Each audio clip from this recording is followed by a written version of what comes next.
A greeter from New Earth. Hello, I'm a greeter on New Earth. We have an agreement here that whenever a new being appears, we stop what we are doing to offer assistance. I say being, rather than person, because non-human life forms are also entering this higher frequency version of Earth. In fact, many of the animals and plants that have become extinct on Matrix Earth are alive and well on New Earth. Since all life here is conscious and able to communicate with other life forms, we are able to assist plants, animals, and elementals, as well as humans. It is a wonderful experience for us to be able to communicate with animals, plants, and the sylphs, air elementals, undines, water elementals, gnomes, earth elementals, and salamanders, fire elementals. These wonderful beings do not speak English, as I am doing now, but neither do we. All life on New Earth speaks light language, as it is the language that humans, plants, animals, and elementals have always spoken in the higher dimensions. Hence, we are very pleased when another being joins us on New Earth, and we can instantly communicate with them.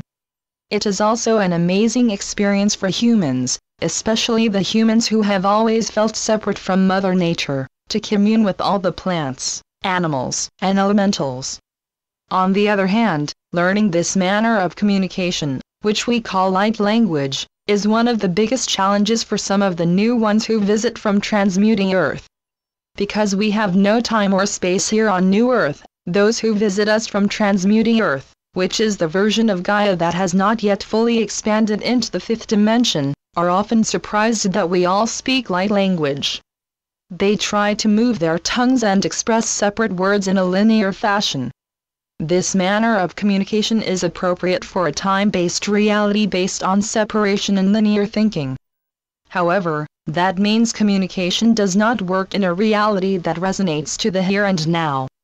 Communication on New Earth, even Threshold New Earth, is a form of communing with each other by merging our consciousness.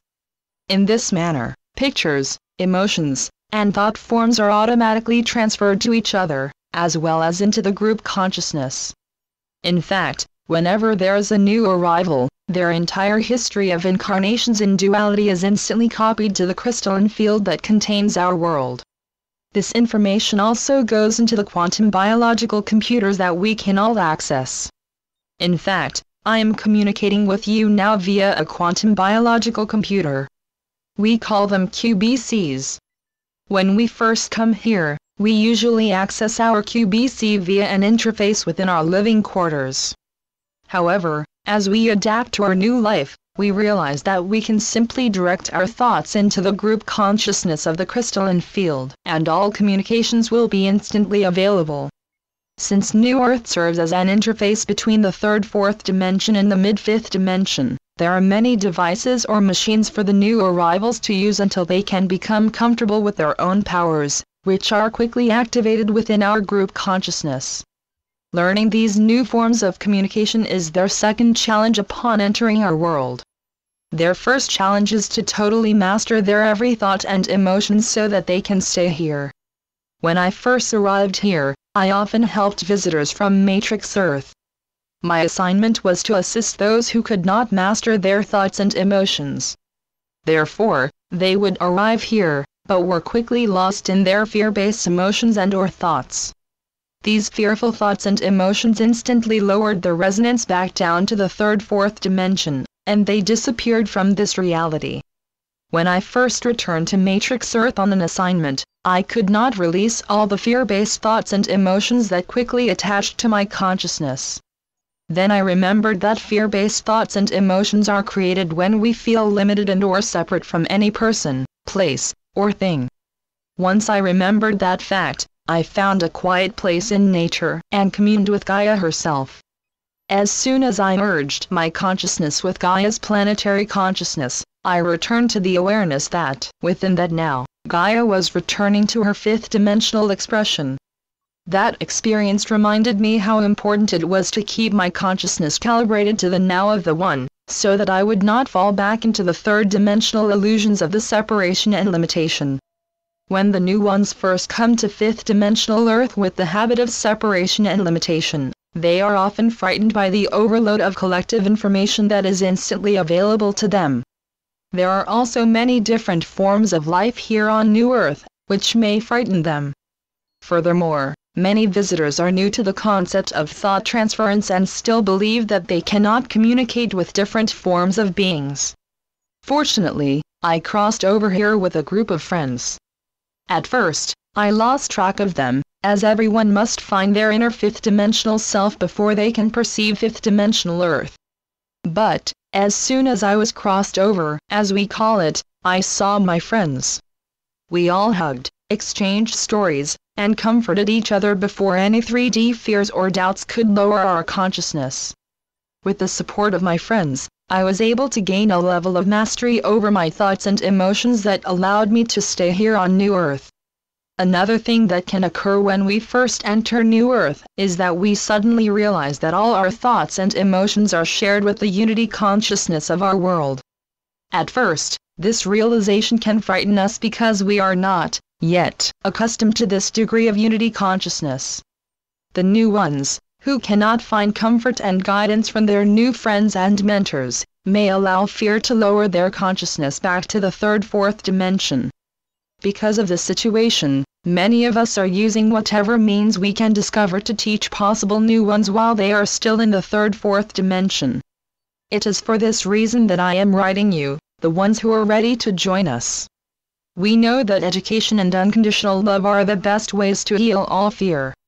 Therefore, we have many individual and group meditations that we send to those who are preparing themselves to log out of the 3D matrix. An individual meditation is sent when the 3D ones are still able to tune into our fifth-dimensional group mind. Also, a group meditation is sent to any group of third-fourth dimensional beings. We are very happy to see that more and more humans are inviting animals, plants, and all other third-dimensional life forms to merge with the unified group to receive a message from the fifth-dimensional group mind. The humans of these interspecies groups may, or may not, be aware that there are non-human members in their group who serve to amplify the fifth-dimensional message, as well as ground that higher dimensional energy field deep into the body of Gaia. We want you to know that any form of group mind serves as an open window, or portal, which serves to connect the third-fourth dimensional reality with our fifth-dimensional reality. Initially, we, the awakening ones, can only ascend to the halfway frequency mark. This midway mark is a frequency where we can still maintain many concepts, traditions, and habits from our long sojourn into the third-fourth dimension, but we are also becoming increasingly aware of our fifth-dimensional reality. In this manner, our adaptation to a totally different concept of life can be gradual. Also, we greatly enjoy this transitional stage, as all we have wished for in our third-dimensional realities is instantly experienced while we are on the higher resonance of the transitional frequency just before the fifth dimension. In fact, we often experience a wonderful healing and inner contentment while this transmutational energy field surrounds us. When we are ready to move on to fifth-dimensional New Earth, we will no longer need to have the experiences of separation or limitation that still occurs within our early transitional stages. No matter how we experience this transition, we never perceive a line, or threshold, which divides New Earth from 3D Matrix Earth. From our point of view, we perceive that we are in the process of a gradual, or swift, alteration in our thoughts, feelings, states of consciousness, perceptions, and creative forces. For most of us, the adjustment to this reality is an ongoing adventure filled with unconditional love, unity consciousness, and the interdimensional adventures that prepare us to remember our light language. In fact, learning light language is similar to the manner in which we learned to speak 3D language when we were earthbound babies. Learning to communicate with another often begins with looking at each other eye to eye. This visual eye-to-eye mental connection often leads to a heart-to-heart soul connection. One of the most wonderful parts of visiting and or returning to fifth-dimensional Earth is that we can share all of our incarnations via this manner of eye-to-eye soul connection. This connection usually leads to deep and intimate friendships. As we share our many physical incarnations with each other, we can remember and collect all that we have learned during all our physical lives. Then, we can share this information with Gaia. Yes, on New Earth, even threshold New Earth, Gaia is a living being with whom we can, and do, communicate on a regular basis. We experience ourselves as the many protectors of New Earth. In fact, we are speaking from the now of the early beginnings of New Earth. So that we don't confuse you, allow us to talk a bit now about living in no time. New, fifth-dimensional Earth is free of the time that created the separation and limitation on third-dimensional Earth. Now, we know that this next part might be pretty confusing, so we will try to make it very clear. Since there is no time and no separation on New Earth, we can all experience any timeline, and be with any person, place, or being, whenever we desire. Fifth-dimensional Earth is not just a planet. Fifth-dimensional Gaia is a large, living, circular being known as Gaia. To assist with personifying Gaia, we will share that Greek mythology spoken of Gaia as a living, breathing being who was the personification of the earth. According to Greek mythology, Gaia was born of chaos. Others say that as chaos receded, Gaia came into being. Either way, Gaia ruled over confusion in the void of emptiness. In Greek mythology, Gaia became one of the first of the immortals from whom all others sprang. Once, Gaia was held in such veneration that her name was always invoked whenever the later gods took a solemn oath or asked for assistance. However, by the time that Earth was a modern world, most of the educated and modern people thought of the being named Gaia as a myth. These modern people could not perceive, or understand how Gaia, and her planetary body, was a living being. In fact, humanity has often thought of Gaia as merely a planet that was theirs to use and misuse. It was then that Gaia, the heart and soul of planet Earth, knew that if she were to survive, she would need to return to the higher dimensions from which she first descended. Gaia was also aware that the now of the fifth-dimensional light now shining onto her planetary body will greatly assist her planetary body to return to her innate, fifth-dimensional expression. Since the loss of Atlantis and Lemuria, plus the many wars, hostilities, nuclear explosions, HAARP, and years of ruthless pollution, Gaia can wait no longer for humanity to join her in her fifth-dimensional journey home to the fifth dimension. Gaia is aware that if she is to survive as a living, breathing being, she must return to her innate fifth-dimensional frequency. Therefore, Gaia will take her planetary self, Earth, back into the fifth dimension resonance. Because she is your Mother Earth, she invites all of her children/inhabitants to ascend their energy field into the resonance of the fifth dimension where they could join her. But can humanity give up their need for power over others, as well as their need to possess all that they perceive? Whether humanity is ready or not, Gaia is transmuting into the innate fifth-dimensional frequency of her planetary self. As this transition continues, only those who can expand their consciousness into the resonance of the fifth dimension will be able to remain in conscious connection with Gaia as she continues her ascension back to her innate fifth-dimensional, planetary self. Unfortunately, many humans, if not most of humanity, have forgotten that they too are innately fifth-dimensional and beyond. Life on third-dimensional Earth has been extremely difficult since the ancient loss of Gaia's protective mantle.